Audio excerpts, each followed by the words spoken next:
The Dad. Rock and roll!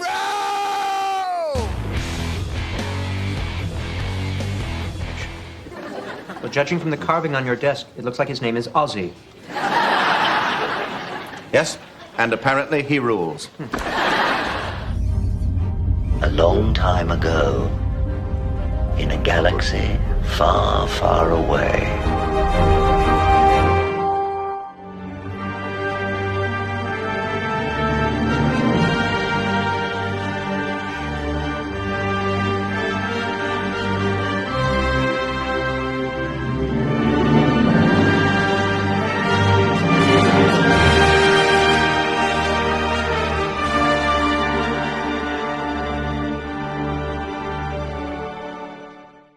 So imagine walking into a film executive's office and you're faced with a guy who's dressed like a member of Antifa, which is what they do now.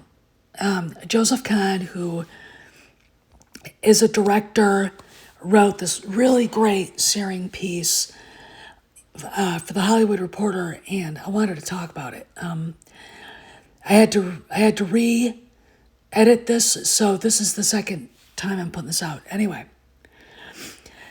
Kahn wants, basically what he says, the Hollywood asshole to come back. The Bob Evans, the Robert Evans, the Alan Ladd Jr.'s, the guys, the Louis B. Mayers, right? The reason why is because part of your mystique in that area of work should be how you look. It should be an Italian suit, Italian shoes. You should look like you're the one in charge.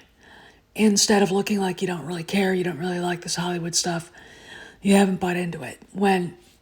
Look, the executives that I've been following lately all do that.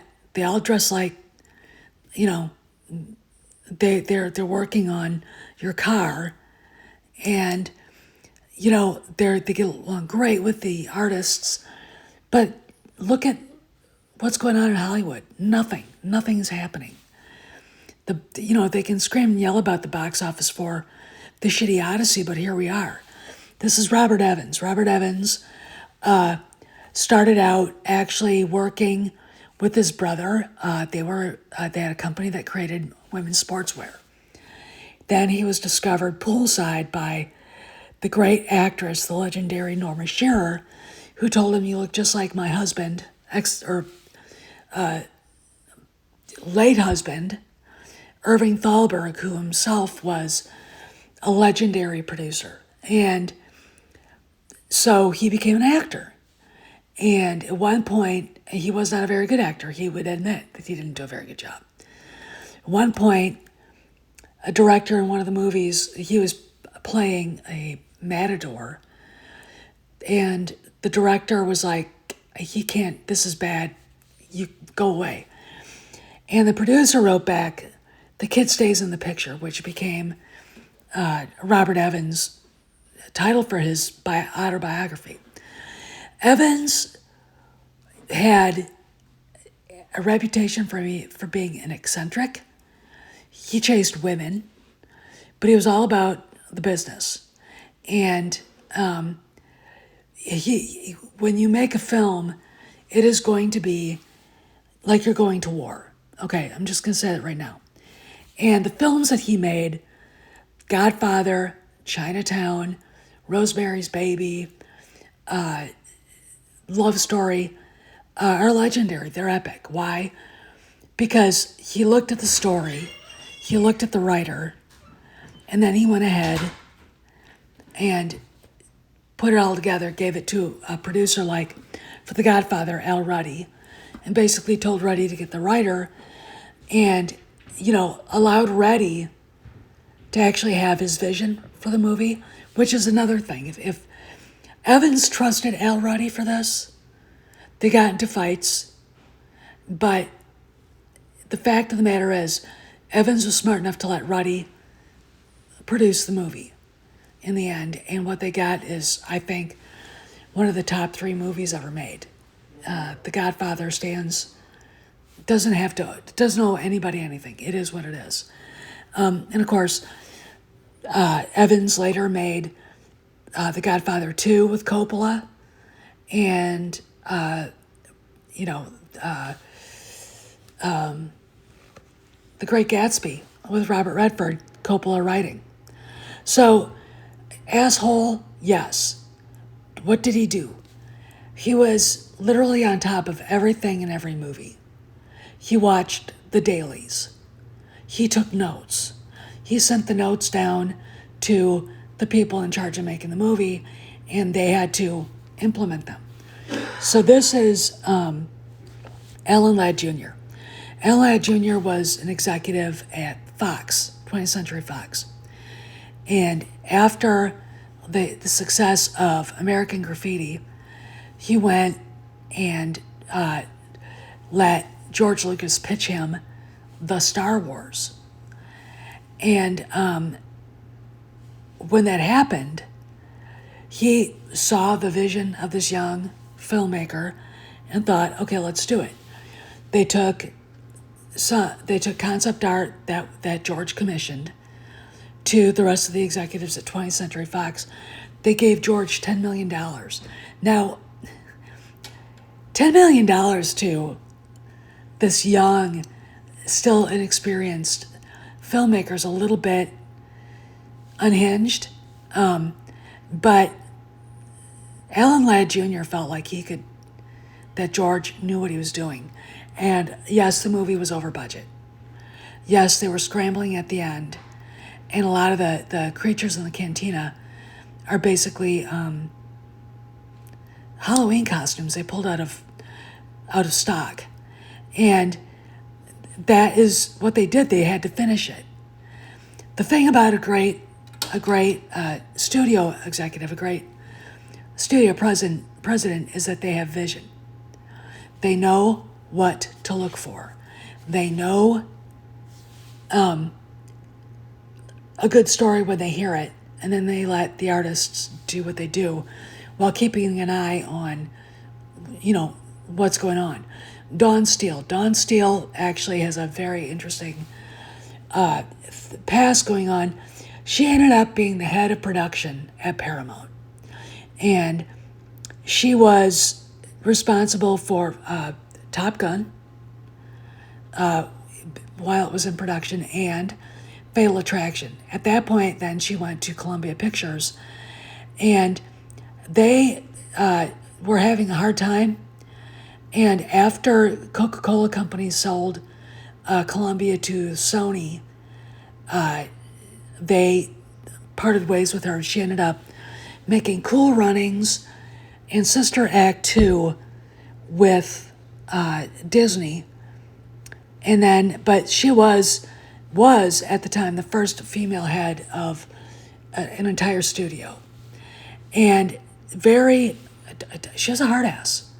But if you look at her bio, you'd understand. This is Sherry Lansing. Sherry Lansing, of course, was married to William Friedkin, who directed The Exorcist. She and Stanley Jaffe were the ones that were literally the producers of Fatal Attraction. So Steele and Lansing were kind of involved together in that. Dawn Steele ended up running Paramount Pictures, or Sherry Lansing ended up running Paramount Pictures. And so we've got the second woman as head of a major studio. Why? Because they could get along with the men and they could deal with it. Because working with men for a lot of women is very difficult. It's not a politically correct environment. But to be honest, there are women out there who'd much rather work with a bunch of bawdy, mouthy, smart-ass guys than with a bunch of backstabbing females. I am one of those women. So what did these people do? Like I said, every evening when the dailies were in, Robert Evans, Alan Ladd Jr., Sherry Lansing, Dawn Steele would sit down and watch the dailies. Now, sometimes they weren't color timed, sometimes the sound wasn't right, but they wanted to know what was going on. The thing about it was they were the executive. They got along with the artists. They made sure the artists were happy, but they kept an eye on them so they wouldn't go off on some wild goose chase. I mean, that's what you have to do, right? I mean, Alan Ladd Jr. was not happy with George Lucas spending all that money, but what 20th Century Fox got out of Star Wars was an unprecedented net profit. Because ultimately, the guy in the picture, that's Robert Evans, guys like that know that profits are what keep everybody afloat, everybody happy, and the only way to get a profit is to get good stories and shepherd good writers and good filmmakers, which is what they did without becoming weak sauce, right? But there's a new kind of Hollywood executive, and I want to talk about that after this video.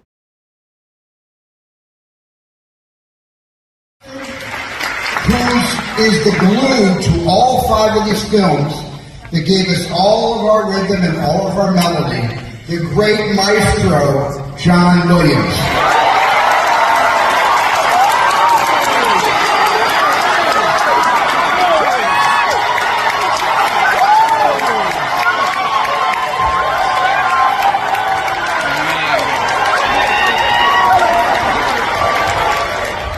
So, when they say bring back the Hollywood asshole, they're not talking about a cardigan sweater and a button-down shirt. They're talking about the Italian suit, the expensive Italian shoes. That's what they're talking about, right? That's the thing that distinguishes the Hollywood exec from the artist. Now we've got the executive artist. And it's funny, while the article says that this started after COVID, I don't think that that's true. I think it's been going on for years. Bob Iger dressed in a black t-shirt. What? Your mind is like going. And the reason why is because they don't want to look like they're Hollywood. They don't care. Bob Iger was good at acquiring properties for Disney, Lucasfilm, etc. And did that give Disney any good returns? No, it didn't. He was also good at having a false belief in people that didn't deserve it. Another type of executive artist, somebody who's completely devoid of any storytelling talent, like Kathleen Kennedy. As you all know, I have a friend who used to work for Steven Spielberg in his offices, and Kennedy is an idiot, in her opinion. I mean, did not know how to tell a story. And my friend, who's Italian, was very happy to tell her every day of her life that she was stupid. I mean, Kathleen Kennedy is the one that says, well, at the end, why doesn't he just end up with the dog? And everyone's dropping their chin and going, what? Now, you can love making film, but that doesn't mean you're good at it without somebody above you like Steven Spielberg and George Lucas telling you, no, that's wrong, we have to do it this way. Taking over a company like Lucasfilm requires backbone and solid steel, requires a cold, cold heart, a menacing glare, and the ability to understand storytelling and to be able to tell a story, and then to acquire the talent to do it. Kathleen Kennedy here with Leslie Headland, and the only reason why Headland is even mentioned here is because again, one of the problems Kennedy had was her ideas of representation. Everybody knows Leslie Headland is a dyke. Everybody knows it. No one gives a fuck. Kennedy wanted to make sure this untalented bitch had her opportunity to make something for Star Wars. And she made a terrible TV show, which the second season was canceled, The Acolyte. Right? And I'm, all of the things that they did to even make the show, I question the legality of a lot of it. And you're kind of looking around going, why the fuck did Kennedy get away with it? And how? I mean, why? Because Bob Iger is not, and never has been, a Robert Evans or a, Irving Thalberg, a Louis B. Mayer, a Jack Warner. Right? They wouldn't have put up with their shit. I can't imagine, Bob Evans sitting in his office, behind him, pictures of him with John Wayne and Elizabeth Taylor and all that, sitting in his office, wondering out loud to, whoever, where did she get the money to make the sizzle reel? Where? Because it didn't come from Disney. When you've got people saying, if we had known at the time that the movie had not been given the TV show had not been given the green light, we wouldn't have made it. But here we are, right? Because Bob Iger is an executive artist and not an executive. Now, George always likes saying that Hollywood executives are stupid. But if you look in this picture, Alan Ladd Jr. was not stupid. Like Bob Evans, like others, he saw the potential in what George could make for Fox, and that's what he went with. Right? And this is not to say that movie making is clean. That sets are pristine, everything goes as planned. We know that for a fact, that didn't happen on The Rise of Palpatine. We know for a fact that didn't happen with The Force Awakens. And the only problem we heard about The Force Awakens is the fact that Harrison Ford had the landing ramp of the Millennium Falcon land on his ankle and break it, right? So he's walking around with a boot, right? Old step and a half. There was a lot more that went on making The Force Awakens that made it an utter mess. The fact that, J.J. Abrams had a basically complete film for the Rise of Palpatine, and it wasn't what Kennedy wanted, so she basically had them gut it, and they were filming right up until 2 weeks before the movie dropped. That is not good filmmaking. First off, she's not the person to be telling anybody how to make a movie. And her vision is not in good standing with what Star Wars is, right? Then we got Bob Iger letting her get away with it until Dial of Destiny came out and he had had enough. Finally. This is where the asshole executive walking in to his office, looking at his secretary going, "Good morning, Sheila." Going in and getting the job done. That's the difference between the Bob Evans of the world and the garbage we have in the studios now. Steph signing out. See you around the galaxy.